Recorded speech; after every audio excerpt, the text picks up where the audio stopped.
percuma belajar IPA ternyata setelah dewasa masalahnya ekonomi. Iya benar sih. Ya, saya pernah ada di fase itu gitu. Gimana bisa Karena balik saya lagi? berulang kali terkecewakan sama pegawai saya. Ternyata pegawai pulang, nggak balik-balik, alasan ini, alasan itu gitu ya. Kok saya udah berapa kali diginiin, mungkinkah saya tidak cocok di dunia konveksi ini? Yang saya ambil bahwa setelah terjadi sesuatu, itu yang terjadi sama orang ya, Benar. karyawan ya, tapi kita justru bercermin dulu pada diri kita, apa yang salah dengan kita. Betul. Wow. Apa yang harus? Jangan hanya memikirkan ini akan laku atau tidak, tapi jadikanlah fashion itu tidak hanya untuk dipakai, tapi bagaimana fashion itu memiliki nilai dan bermakna gitu. Kalau dia punya value pasti akan bernilai juga kan.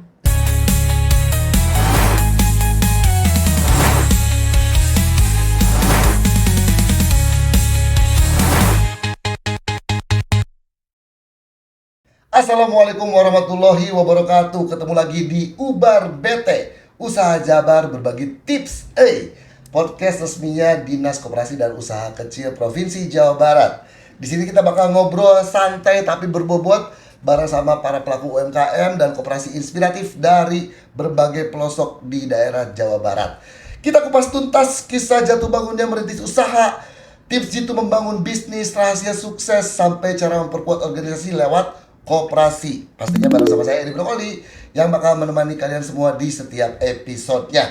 Matak nonton bararete wae, mendingan nonton Ubar BT sampai selesai, dan juga kita bisa mendengarkan versi audionya di Spotify. Oke, jangan lupa like, comment, share, subscribe karena insya Allah bermanfaat. Dan di episode kali ini kita sekarang kedatangan narasumber, namanya Teh Vivi dari PT Velia Kreasi Indonesia. Selamat datang Teh Vivi. Vivi aja lah ya. Iya, Vivi aja. Seakan-akan validasi bahwa saya lebih tua gitu ya. Dulu saya manggilnya Kang kali ya. Ya gitu boleh, asal jangan tante aja. Oh iya. Bener-bener. Tapi nama mama Fitri ya? Fitri, nama aslinya Fitri, nama eksisnya, Nama Instagramnya Vivelia. Vivelia. Siapa tahu ada yang mau follow kan? Ya ini nih akun Instagramnya. Boleh. PT Velia Kreasi Indonesia. Ya benar. Dari nama diambilnya. Iya, dari nama eksisnya diambilnya. Sebuah PT apakah itu? Sebenarnya itu cuma kita ini PT perorangan ya. Nah di situ ada beberapa unit usaha di bawahnya, ada fashion dan juga ada jahit konveksi. Oke, fashion, jahit, konveksi. Konveksi itu kan fashion juga. Kalau konveksi itu kan lebih produksinya ya. Oke. Lebih memproduksi, dan kita memproduksi selain produksi baju brand dari sendiri, kita produksi brand dari luar juga atau orang lain. Orderan. Benar. Yang brand sendiri namanya apa, Vi? Namanya sebenarnya EVE gitu. Nah, cuman karena ada tragedi waktu itu aku daftar untuk HKI-nya, merek hak ciptanya. Nah, kebetulan udah yang pakai tuh. Jadi mau nggak mau waktu itu mepet, dan di posisi situ juga udah harus ditentukan siapa namanya gitu ya. Akhirnya udahlah ditambahin aja by Vivelia gitu dari nama aku sendiri. Jadi kalau, nah ini tuh udah ada beberapa kasus ya narasumber yang kesini sama pas bener kan ya? HKI nama haki teh udah ada pakai gitu. Iya. Ditambahin by Vivelia itu aja udah langsung boleh gitu. Boleh, karena kalau ceritain dikit dong, itu tuh yang nggak bolehnya sama persil. Itu si EV yang itu apa? Sebenarnya sih dia cuman kayak Eveli misalkan gitu. Cuman ada sama-sama EV di depannya, itu pun tidak boleh. Tapi gitu. Ditambahin by itu bisa. By Vivelia itu kan tidak banyak yang pakai, jadi nggak mungkin ya kata-kata by Vivelia itu, apalagi Vivelia gitu ya. Vivelianya mah komo ya. Iya bener. By kan pasti banyak ya, tapi masih ada bye kan itu. Nah, tapi ada 3 suku kata yang jadi pakem banget gitu. Kalau satu suku kata jadi, kan sekarang namanya EV by Vivelia akhirnya. Nama kamu teh Fitri Velia. Sebenarnya kenapa sih ada Vivelia itu dari Fitri Velia. Fitri itu saya, Velia itu almarhumah adik saya. Ada bawa-bawa adik. Iya benar. Ada kisah-kisah keluarga lah gitu ya. Oke. Al-Fatihah buat adiknya. Makasih loh Kang. Aduh, wise sekali. Harus dong. Ya, jadi akhirnya yang didaftarkan namanya Eve by Vivelia. Dan ada akun Instagramnya. Ada, Jadi akun teman-teman Instagramnya bisa ya. follow ya. Produknya apa? Nah, Eve jadi by Vivelia. Oke, Kang. Jadi di tahun 2015 saya mulai berdirinya 2015. untuk brand Wah, fashion. 1 dekade. 10 tahun loh. 10 tahun. Jangan-jangan nggak nyadar nih udah 10 tahun. Sadar. Jadi 2015 ya? Iya, jadi dari 2015 berdirinya, terus waktu itu saya awalnya bikin satu brand. Nah, sepanjang jalan akhirnya saya mikir bahwa saya harus pecah nih gitu. Jadi sekitar 3 tahun, 4 tahun kemudian saya pecah jadi 2 gitu. Ada Eve by Vivelia dan Eve Atelier.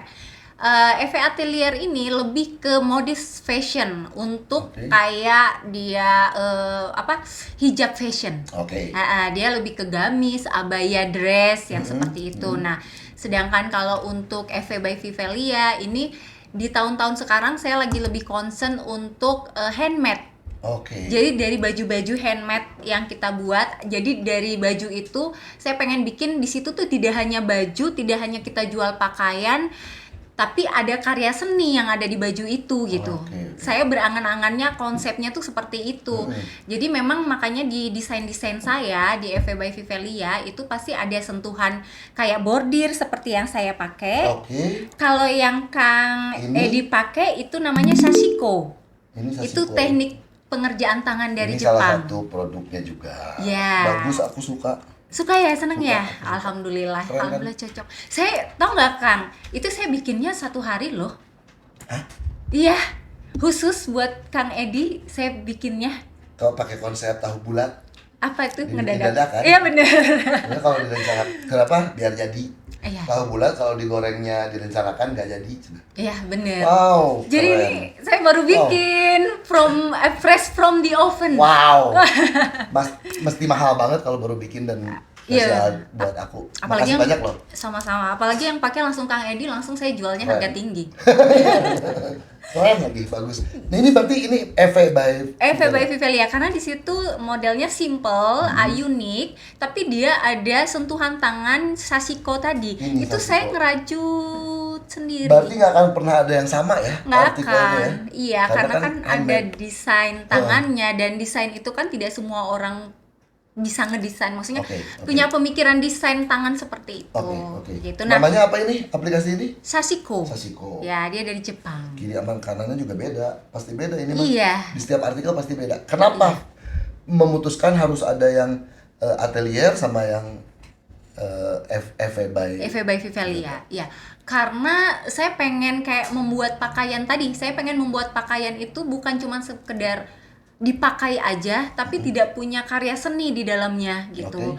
Jadi saya pengen ada pengerjaan tangan di dalamnya, maksudnya kenapa terpikir kayak gitu? Jadi harus saya pisah. Jadi ada yang modest fashion yang memang kita cuma pakai daily hari-hari, nggak perlu harus ada karya seni di dalamnya. Jadi di situ saya bikinlah Eve Atelier. Jadi nggak perlu harus ada sentuhan tangan, cukup baju desain yang bisa dipakai dengan nyaman. Lebih mass produk. Lebih mass produk gitu. Kalau yang ini enggak? Kalau yang ini enggak gitu, lebih limited. Dan juga lebih memakai bahan-bahan yang ramah lingkungan, eco-friendly. Kapan kamu mulai memecah atelier dengan sekitar 4-5 tahun yang lalu gitu. Udah 4-5 tahun. Udah ya. Jadi mundur dulu dikit. Jadi Vivelia Kreasi Indonesia itu ada konveksinya juga. Ada konveksi dan jahit. Ada brand fashionnya. Brand fashionnya kebagi 2, yang atelier sama yang Eve by Vivelia dan Eve Atelier. Eve Atelier dan Eve by Vivelia. Instagramnya dipisahin atau sama? Dipisah juga tiga-tiganya. Yang Eve by Vivelia, Instagramnya Eve by Vivelia. Eve Atelier, Instagramnya eve.atelier. Kalau untuk jahit konveksinya, Instagramnya @sejahit.co. Kalau produk bisa dilihat ya di Instagramnya ya. Kalau konveksi sejahit.co. Udah itu barengan dari 10 tahun yang lalu. Enggak, kalau dia itu berdirinya semenjak 2016. Jadi 1 tahun setelah saya produksi baju, bikin brand fashion. Jadi awalnya tuh Jadi saya dulu tuh awalnya kan sebenarnya kenapa sih saya bisa membuat baju brand fashion gitu. Jadi dulu saya tuh mulai berhijab di 2015. Dan di situ masa itu tuh brand hijab itu belum terlalu banyak seperti sekarang. Belum iya seperti gitu. Ya. Jadi masih ada kebutuhan ya berarti ya. Iya gitu. Dan akhirnya memang saya tuh punya basic yang suka kayak bikin sesuatu tuh harus berbeda. Saya nggak mau banyak orang pakai. Nah akhirnya saya bikinlah baju saya sendiri. Saya desainlah baju untuk saya pakai sendiri. Emang kamu sekolahnya apa basicnya? Basicnya, nah ini agak nggak nyamun. Sarjana ekonomi. Manajemen. Nyambung. Sekarang jokesnya gitu, Vi. Percuma belajar IPA, ternyata setelah dewasa masalahnya ekonomi. Iya benar sih. Itu masalah semua orang juga, Kang. Aku capek-capek meraih nilai baik di fisika, di biologi. Ternyata setelah dewasa masalahnya ekonomi. Iya benar. Semua jurusan gitu kan. Iya. Emang yang jadi masalah ekonomi. Jadi dari ekonomi emang kenapa ada bakat meren? Iya, jadi kisahnya itu kembali lagi flashback jauh ke masa kecil sebenarnya, Kang. Nih. Jadi masa kecil suka anjang-anjangan pakai bikin baju. Bukan, iya benar. Jadi saya juga salah satu yang main baju boneka baju gitu yang ada kan? Bajunya, iya. Tapi sebenarnya dari masa kecil itu adalah ada cerita historinya. Jadi mama saya, almarhumah mama saya, Bu Lisnani itu beliau dulu suka banget bikin baju, gitu. Tapi beliau bukan desainer, beliau adalah pengusaha. Nah, tapi dia seneng banget sama fashion. Di zamannya itu dia suka ngelihat dari majalah, dari kayak artis-artis, misalkan Mariam Bellina, terus artis-artis zaman dulu. Dia lihat dari majalah. Nah, akhirnya dia beli kain sendiri, lalu dibikinlah ke tukang jahit, gitu. Jadi dia desain sesuai yang dia lihat artis-artis pakai. Kayak gini, mau bikin kayak gini. Ya, jadi baju mama saya itu bener-bener one of a kind ya, nggak ada yang punya. Nggak ada yang punya gitu untuk masyarakat ya gitu, karena dia bikin sendiri, beli kainnya sendiri dan wah gitu, mewah. Nah mungkin turunannya dari situ kali. Dan saya sering melihat itu mama bikin baju, desain, terus dia cobain, dan memang baju mama itu berbeda banget kayak baju-baju artis gitu loh, Kang. Ya Jono. Jadi iya kan, ya pokoknya baju-baju artis tuh yang heboh gitu, yang nggak masyarakat pakai gitu. Ya jadi kayaknya mungkin dari situ akhirnya mungkin adalah talenta saya untuk desain baju itu. Berarti awalnya untuk kebutuhan sendiri. Untuk kebutuhan sendiri awalnya di tahun 2015. Pasti ingat gak kapan diminati sama orang lain? Aku mau dong baju yang dibikin. Nah, waktu saya pakai itu tuh banyak teman-teman yang suka, "Vi, kamu beli di mana?" Terus akhirnya saya jelasin, saya bikin desain, kalau mau nggak apa-apa nanti saya bikinin gitu. Awalnya dari situ. Dari situ. Nah, akhirnya saya bikinin lah yang teman-teman saya mau. Nah, mulailah di situ modal awal saya untuk bikin usaha brand fashion. Berapa gitu. Modalnya? Ya dari teman-teman belanja aja. Dari teman-teman belanja. Iya, karena saya bikin baju. Teman-teman belanja, beli, mau PO dong dibikinin. Akhirnya kan saya ada pemasukan. Tapi kan itu 10 tahun yang lalu. Iya. Dalam perjalanannya ada sampai pinjam modal gitu nggak? Alhamdulillah belum ada. Nggak ada. Wow. Semua berjalan dari saya bikin, orang tertarik, beli, semua modalnya dari beli. Berarti Vivi menikmati hasilnya baru di tahun keberapa kali ya? Jadi diputar lagi. Iya, diputar lagi. Sampai di 2015 itulah jadilah saya kepikiran untuk bikin brand. 2016 saya bikin sejahit.co. Si konveksi ini. Bener, awalnya karena kan sudah mulai ada pesanan ya. Jadi saya pikir juga kenapa sih saya nggak bikin, saya ngerekrut pegawai jahit, saya bisa kontrol jahitannya, terus bisa lebih cepat mengerjakan pesanan dari teman-teman, kualitasnya juga terjaga. Nah dari situlah saya memulai usaha jahit konveksi. Awalnya 1 pegawai dulu, 1 mesin dulu, lama kelamaan nambah lagi. Proses ya. Proses. Mana yang lebih menguntungkan, konveksi atau brand sendiri? Sebenarnya untung ini ada 2 ya. Kalau misalkan dari segi nominal gitu, untung pasti ya konveksi. Karena konveksi itu kan orang lain masuk, kita kerjakan langsung bayar. PO ya? Iya. Langsung bayar gitu. Sedangkan beda kalau tidak harus memikirkan penjualan. Benar. Kalau brand fashion kan kita harus memikirkan mulai dari modelnya, desainnya. Belum lagi kita cari bahannya, Marketingnya nanti, belum lagi kita sellingnya, penjualannya, ya. sellingnya dan sebagainya. Kenapa tuh dipertahankan dua-duanya? Udah konveksi. Ini pertanyaannya menjebak sekali ya. Enggak, pengen tahu aja. Berarti Ya. ada alasannya kamu Benar, juga, kan? pasti. Kenapa saya tetap mempertahankan brand fashion? Karena saya ini kan suka ngedesain dan saya berarti pengen ada passion. ada yang passion harus di situ. disalurkan. Bener banget, Kang. Jadi ada passion saya yang harus saya salurkan. Jadi saya nggak cuma pengen buat baju orang lain, tapi saya juga pengen buat karya seni saya sendiri. Pada saat membuat karya sendiri, desain sendiri, memikirkan nggak ini laku nggak ya? Kalau dipikirin awalnya kan dulu sebenarnya buat saya pakai, tapi ternyata laku. Jadi sebenarnya masalah laku nggak laku, pasarnya seperti apa, yang penting kita buat aja dulu, gitu. Masalah nanti seperti apa gimana, ya pasti laku lah ya. Bismillah. Gitu. Bener. Yang penting saya bikin karya seni yang kira-kira menurut saya itu adalah passion saya. Alhamdulillah kalau memang disukai sama orang, dibeli juga saya juga senang. Kalau konveksi kan berarti kita yang kita jaga kualitas, harga bersaing, dan seterusnya.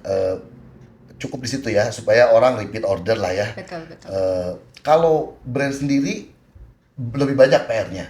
Benar. Harus ya sama kualitasnya juga harus terjaga, harganya juga harus bersaing, tapi mesti mikirin ini cocok nggak di selera di market. Kita harus mikirin tren. Ya, menurut kamu tren fashion Indonesia saat ini gimana? Dengan serbuan fashion luar, marketplace yang luar. Wah, ini harganya pasti gila-gilaan. Iya kan? Iya. Gimana, Vi? Sebenarnya itu dilema juga sih, salah satu dilema, karena bagaimanapun juga kita kan harus lihat tren fashion juga dan apa sih yang lagi heboh di market luar gitu. Nah, memang sangat berpengaruh ya. Harga ini membuat kita para UMKM Indonesia ini jadi kayak harga kita harus seperti apa nih? Iya kan, pusing kan? Bikin pusing gitu. Kalau kita bersaingnya sama brand-brand Indonesia masih mending, masih 11-12 nih harganya gitu ya. Tapi kalau udah sama brand luar, ini gila-gilaan mereka kasih harga gitu kan. Jadi mau nggak mau memang kadang saya juga ada sesi yang saya juga harus menurunkan harganya, tapi sesuai dengan standar yang saya bikin. Misalkan ada season-season. Kadang kan kalau kita ikut tuh season-season tanggal kembar atau kan mungkin sale akhir tahun, payday. Nah, saya juga ikut seperti itu untuk biar bisa menyeimbangkan harga-harga yang kita perang harga nih. Jadi untuk menyeimbangkan saya ikutin aja. Ikutin Tapi seperti pasti kalau saya menebak sih pasti EV by Fevilia ini punya sesuatu yang menjadi ciri khasnya. Benar, nah itu yang juga. Yang bisa seperti aplikasi ini ya, yang handmade ya. Benar. Itu kan sulit, itu bisa di marketplace dengan harga yang gila-gilaan murahnya itu nggak akan bisa ada kayak gini. Betul sekali. Apalagi pengerjaan tangan itu kan tidak gampang ya, beda sama dengan mesin. Jadi yang paling menjadi ciri khas EV by Fevilia apa? Handmade-nya. Handmade ya. Handmade dengan kalau untuk desainnya sendiri sebenarnya saya itu lebih ke unik kayak gitu. Unik. Tapi selain itu ada juga momen-momen di mana saya bikin yang berkarakter wastra Nusantara. Apa tuh? Wastra Nusantara gitu. Apa tuh? Contohnya saya bawa.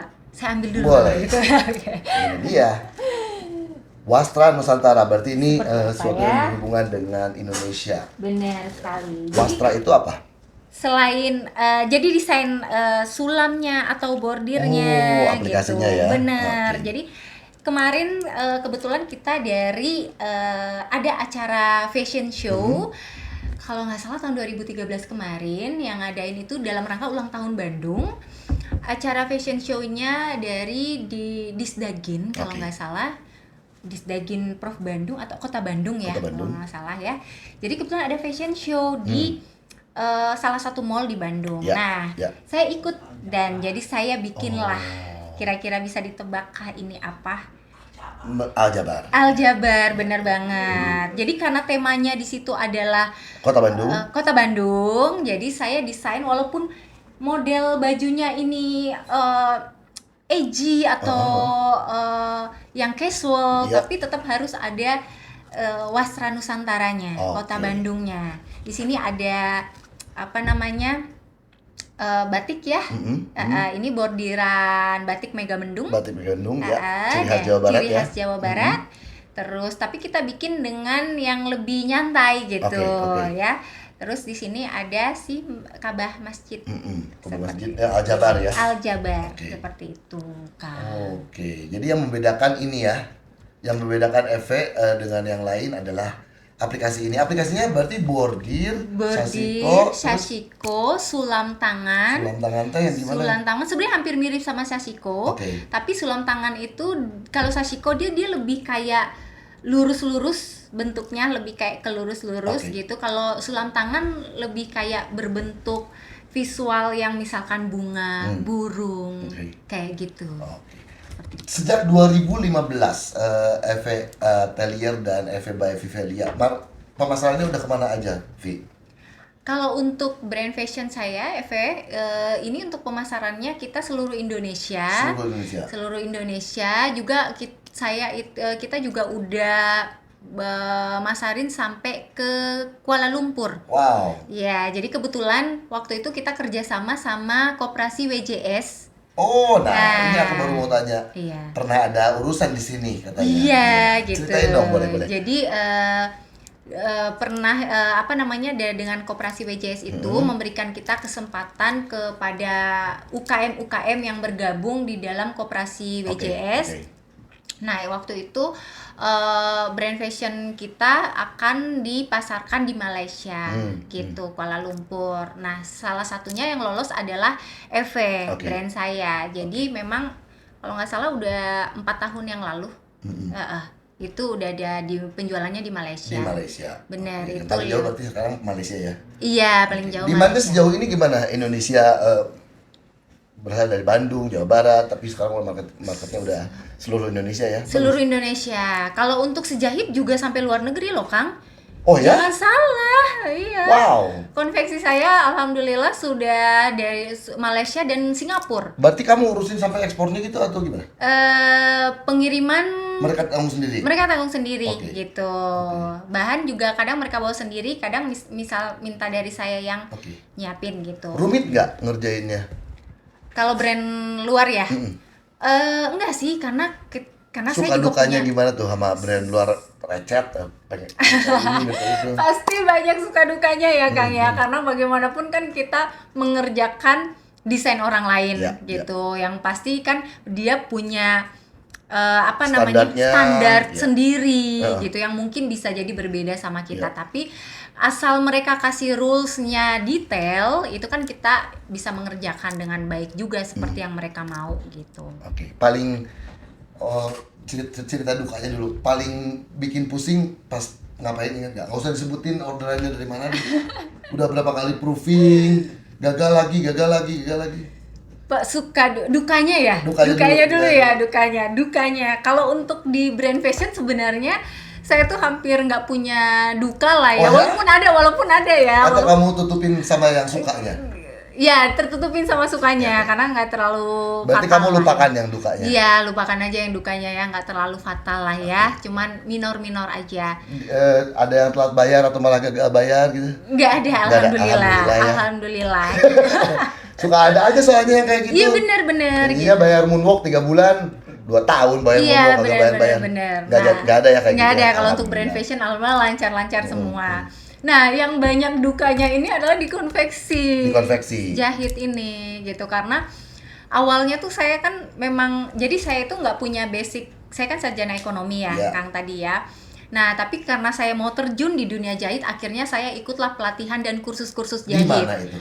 Saya ikut untuk desainnya itu di IVI waktu itu, salah satu sekolah desain yang ada di Kota Bandung. Terus kalau untuk belajar jahit, saya juga pernah ikut pelatihannya, salah satu yang dari Disdagin juga kalau nggak salah ya.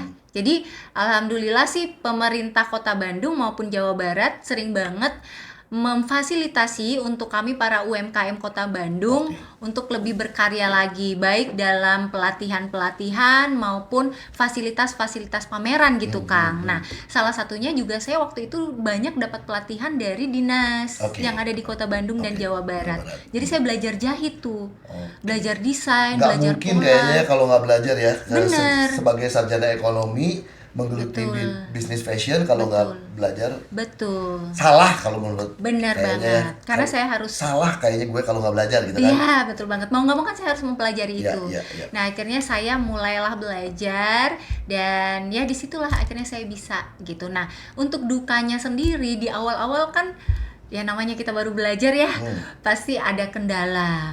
Misalkan ternyata kok jahitannya begini gitu ya, pasti ada. Tapi alhamdulillah sih itu jarang banget. Alhamdulillah jarang banget. Biasanya sih yang sering terjadi adalah masalah SDM nih Kang, kalau di kayak konveksi. Kayak gimana? Itu tuh Pulang kampung nggak balik lagi? Iya.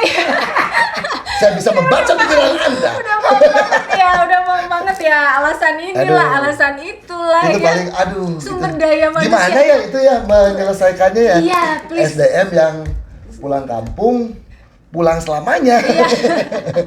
Jadi kan padahal kita tuh udah bogoh sama Anda, iya, karya Anda udah bagus. Harus ada kerjaan yang harus dikerjakan, iya kan? Gimana alasan tuh, ini, alasan itu pernah kejadian saya nangis dan saya hampir mau mundur. Tanya suami saya. Nah ini mau saya bongkar. Udah nangis dan sudah mau mundur. Gimana bisa balik lagi? Saya pernah ada di fase itu gitu. Gimana Karena saya lagi? berulang kali terkecewakan sama pegawai saya. Jadi jadinya harus molor sedikit kalau kliennya. Saya mau nggak mau kan, saya tuh bener-bener orang yang perfeksionis gitu Kang Edi. Jadi saya bagaimanapun saya harus bener-bener sesuai sama rules, sesuai sama tanggal dan sebagainya ya. Sepertinya semua orang begitu sih. Iya. Untuk hasil yang baik ya. Benar gitu. Karena kan itu komitmen ya. Iya betul. Nah, ternyata pegawai pulang nggak balik-balik, alasan ini alasan itu gitu ya, dan akhirnya saya nangis gitu kan ya. Kok saya udah berapa kali diginiin, mungkinkah saya tidak cocok di dunia konveksi ini? Nah, ini yang penting. Ini yang penting, kayaknya ini juga banyak menimpa banyak orang. Iya benar. Gimana turn back-nya itu? Iya, saya waktu itu nangis di depan suami saya. Suami gimana? Suami akhirnya menenangkan. Saya menenangkan, kamu harus bisa, kamu kuat, saya yakin kamu bisa, ini passion kamu gitu. Kamu pasti bisa. Iya, tapi kok kenapa begini ya gitu. Coba deh, mungkin kamu harus ada yang diperbaiki di bagian ini, di sisi ini. Mungkin dari karyawan kamu harus lebih seperti ini. Akhirnya mulai dari situ saya mulai belajar lagi untuk gimana sih mengelola SDM dengan kapasitas SDM yang seperti itu ya. Saya kan basicnya kerja di kantoran nih, gitu, sebagai pegawai kantoran. Beda kan dengan kita memanage yang karyawan untuk konveksi dan jahit. Itu perlakuannya beda, Kang. Gitu. Jadi kamu berhasil rebound balik lagi setelah ditenangkan oleh suami. Benar banget. Alhamdulillah ada suami yang dan membantu. Pelajarannya barusan yang saya ambil bahwa setelah terjadi sesuatu, itu yang terjadi sama orang ya, karyawan ya, tapi kita justru bercermin dulu pada diri kita. Apa yang salah dengan kita. Betul. Wow. Apa yang harus saya perbaiki? Itu yang dikasih tahu oleh suami. Coba kamu cek dulu. Ya, sama-sama kamu berdua. salah memperlakukan orang. Betul. Dan seterusnya. Betul. Bukan gini ya. Dia mah emang gitu orangnya. Iya, bukan gitu. Walaupun mungkin orangnya seperti itu, tapi harus ada yang saya perbaiki nih. Apakah mungkin kontrak kerjanya atau rulesnya atau detail-detailnya atau bagaimana saya pendekatan ke karyawan, seperti itu. Jadi ketika ada sesuatu yang salah, jangan dulu menyalahkan lingkungan. Ya. Kita cek dulu diri kita. Kita sudah benar atau belum? Benar sekali. Wow. Apa yang perlu harus kita perbaiki? Itu yang penting tuh. Banyak orang yang sekarang kalau sesuatu tidak berjalan sebagaimana mestinya langsung menyalahkan ABCDE, padahal dia tidak mau berkaca. Iya. Tidak mau ngecek di dirinya apa yang salah. Benar. Karena mungkin banget kesalahannya justru ada di diri kita ya. Betul. Siapa tahu dengan kita memperbaiki yang dari dalam, akhirnya yang luar pun juga ikut terselesaikan. Itu tahun berapa kira-kira? Itu sekitar 2017, 2 tahun 3 tahun setelah buka jahit konveksi itu. Itu masa-masa memulai itu kan gak gampang ya, kritis ya. Alhamdulillah terlewati. Sehingga sekarang sudah 1 dekade. Benar sekali. Kapan 1 dekadenya, Vi? Bulan apa? Bulan Juli kemarin. Bulan Juli yang lalu ya. Berarti orang kalau ulang tahun ke pertama pasti ada yang diinginkan, ke 3-5 tahun, 10 tahun apalagi. Ada rencana apa, visi misi ke depan apa untuk EV by Vivelia, atau juga Atelier, atau juga Sejahit.co yang masih ingin seorang Vivi raih ke depan? Oke, jadi kira-kira apa yang pengen aku kembangin lagi ke depannya. Kalau untuk brand fashion sebenarnya kalau EV by Vivelia ini konsepnya ini saya lagi matangin banget gitu Kang. Jadi untuk konsep yang dimana kita memperhatikan eco-friendly, memakai bahan-bahan yang lebih ramah lingkungan. Oke. Sedang menuju ke sana ya? Iya, sedang menuju ke sana, berproses ya. Karena selama ini kan masih saya pakai bahan-bahan ada yang tidak eco-friendly juga gitu. Tapi ini lagi saya proses gimana caranya desain saya itu bisa masuk ke eco-friendly semua gitu. Dan saya juga lagi menciptakan desain-desain sashiko misalkan untuk handmade-nya itu desainnya seperti apa sih sehingga punya karakter tersendiri. Nah, itu yang lagi ingin saya pengen kembangin lagi untuk di brand fashion saya tentunya. Nah, selain itu juga di brand fashion pastinya pengen brandnya bisa lebih mendunia lagi ya pastinya ya. Misalkan gak cuman hanya Indonesia, Asia, Singapura dan Malaysia, pastinya juga pengen ke negara-negara. Caranya gimana kira-kira? Yaitu tadi saya harus membuat konsep yang bisa diterima di negara luar. Gitu. Berarti melihat dulu market di negara luar kayak gimana. Betul. Itu yang akan dikerjakan di usia 10 tahun untuk brand fashionnya. Nah, kalau untuk Sejahit sih sekarang sudah berjalan dengan lancar, alhamdulillah. Yang pastinya saya berharapnya semakin banyak brand-brand fashion yang mempercayakan untuk saya kerjakan baju-baju mereka gitu. Dan juga selain itu saya juga berharapnya Sejahit.co ini bisa lebih berkembang lagi tentunya, mengerjakan sesuatu dengan baik, dengan teliti sehingga bisa diterima para brand owner semuanya. Selain di media sosial, di Instagram dan di media sosial lain, kalau mau lihat produk-produknya, workshopnya ada di mana? Atau ada store atau? Kalau untuk store kita ada kayak butik aja. Butik di Cisaranten Kulon, di Arca Mani. Tetangga nyokap. Iya, nggak jauh ya. Di situ ada. Kalau misalnya mau bikin sesuatu ke Vivi, kita by appointment atau gimana? Iya, by appointment. Nanti juga ke Cisaranten Kulon juga. Cisaranten Kulon ya, juga. Betul. Pengen handfeel apa segala macam. Iya. Ngobrol desainnya mau kayak gimana. Seperti apa, ketemunya juga di sana. Betul. Ada minimum quantity dan seterusnya. Kalau untuk jahit, Sejahit.co itu minimum kuantitinya 12 pieces aja, Kang. Cukup. Jadi saya memang itu biasanya berhubungan dengan harga. Iya, betul sekali. Udah paham banget. Harganya semakin mahal. Ya udah pasti. Tepat sekali. Ya, itu udah hukum ekonomi. Iya, benar. Kirain karena sering bikin nih Kang Edi. Hukum ekonomi itu mah. Jadi silakan, ini ada alamatnya juga, di Instagramnya juga ada ya. Kalau tertarik dan ini usia yang ke-10 sebelum penutup. Seberapa penting kolaborasi buat Vivi? Ya, kalau kolaborasi untuk di brand fashion pastinya itu penting banget ya. Karena bagaimanapun kita untuk meningkatkan lagi nih brand awareness brand kita, pastinya kita kan selain dari dalam nih kita mengiklankan sendiri dan lain sebagainya. Mungkin kita juga bisa berkolaborasi dengan pihak lain. Misalkan yang sering kita lakuin, misalkan nih kalau kita mau fashion show, misalkan kita berkolaborasi dengan brand tas atau brand sepatu. Gitu. Sudah berapa banyak yang sudah dilakukan kolaborasi atau baru akan? Baru akan rencana. Selama ini sih kalau untuk fashion show biasanya saya pakai produk saya sendiri. Seperti itu. Vi, terakhir ada pesan-pesan atau motivasi untuk yang muda-muda nih, khususnya perempuan, karena kamu perempuan ya, yang mau terjun ke dunia fashion, menggeluti bisnisnya. Memulai, kalau ada keinginan untuk memulai, jangan ragu untuk apa, ketika di titik jatuh harus gimana, boleh di-sharing?